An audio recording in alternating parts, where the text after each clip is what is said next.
Welcome to the Learning Pines YouTube. We hope this video helps. In this video, I will compare FTX Carnage brushed versus brushless systems. We'll explore the fundamental differences between these two motor types, focusing on how they impact your RC experience. Get ready to understand the pros and cons of each, helping you make an informed decision for your vehicle.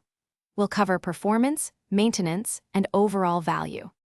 When it comes to performance, brushless motors typically deliver superior speed and power, often providing up to 25% more acceleration. They are also more efficient, meaning longer run times on a single battery charge.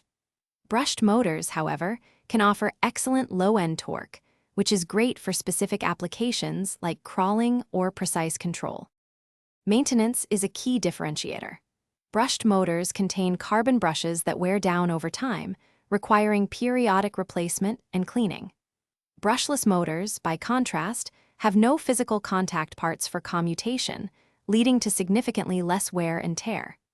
This design often translates to greater durability and a longer lifespan for brushless systems, reducing your long-term upkeep. The initial cost of a brushed system is generally lower, making it an attractive entry point for many hobbyists. However, brushless systems, while more expensive upfront, can offer better long-term value due to their enhanced durability and reduced maintenance needs. Consider your budget, desired performance, and how much you value less frequent servicing when making your choice. Thanks for watching. Consider subscribing if we helped you.